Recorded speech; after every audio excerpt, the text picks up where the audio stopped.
If you want to get better at golf, you have to be paying attention to this one statistic. And if you aren't, you're making the game much more difficult than it has to be, and to be honest, wasting time when practicing. Strokes gained is the one statistic every single golfer should know. In this video, I'm going to show you exactly how strokes gained is calculated, how to track yours, and why it shows in such incredible detail where you need to practice and improve. Let's start with why this stat is such a big deal. For years, golfers have measured performance with very basic numbers like fairways hit, greens in regulation, and putts per round. Those sound good in theory, but they don't paint a true picture of how well you actually played and also how well you played against your competition. Think about this example. What if one day you hit all 14 fairways, but every single hole you were 40 yards behind your competition? Even though you hit every single fairway, you had a significant disadvantage after each tee shot. This is a great example of how the basic statistic of fairways hit misses out on the context of how well you actually drove the golf ball that day. Another great example is, what if one hole you hit the green in regulation but had a 70-foot putt?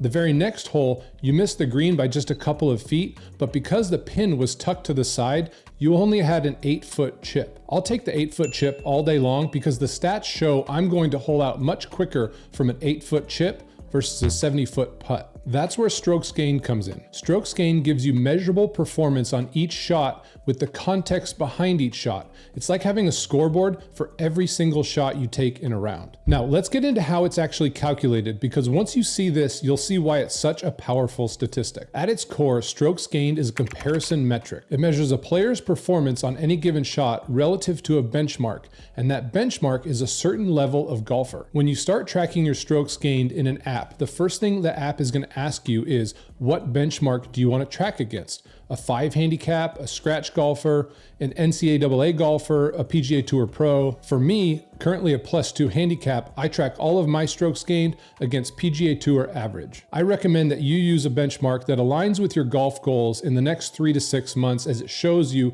how far you may or may not be off in each aspect of your game. Now here's a very simple example of how strokes gained is calculated. Let's say I'm standing on the tee box of a par 4 and the average PGA Tour golfer takes 4.2 strokes to hole out on a par 4 of this length. Now let's pretend I hit a great drive, I'm in the middle of the fairway, and I have 100 yards to the pin on my second shot. PGA Tour average on strokes to hole out from 100 yards is 3.0 strokes. As you can see, before my tee shot, my benchmark strokes to hole out was 4.2. After my tee shot, my benchmark strokes to hole out was 3.0. So that one drive gained me 0.2 strokes compared to PGA Tour average. Then the same thing can be calculated to my second shot from 100 yards in. That calculation would factor how close my approach shot got to the pin, let's say 20 feet in this example, and it would compare that to how many strokes does the PGA Tour average putter take to hole out from 20 feet. Now at the end of the round, strokes gained for all of your tee shots, approach shots,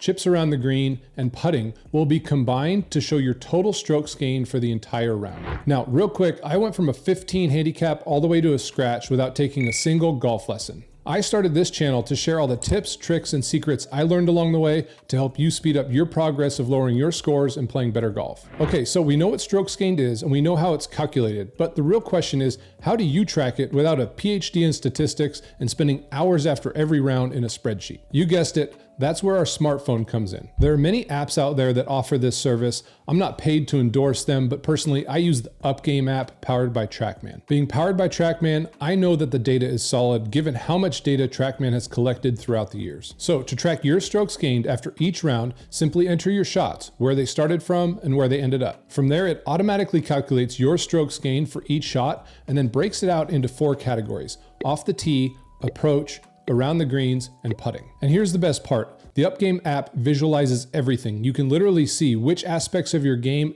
are gaining strokes and which aspects are losing them. In this example here, you'll see that I gain over 2 strokes per round compared to PGA Tour average off the tee, but I'm losing more than 1 stroke in my approach shots. This is massive as it tells me exactly where I need to spend my time practicing. Now, this is where things really click. Once you have your strokes gain data, you stop guessing what you need to practice. You have the proof. It even breaks it down into yardages or distance of putts. You can see in my example, I need to work on my approach shots from 175 to 200 yards and my putting from 15 15 to 25 feet. We all have busy lives. Tracking strokes gained ensures that we maximize the productivity of our practice time. This is where the best players separate themselves. They're not practicing more, they're practicing smarter. So if you want to start lowering your scores and practicing with more clarity, start tracking your strokes gained today. Comment below with any questions you have about strokes gained, and make sure to subscribe for weekly video tips like this.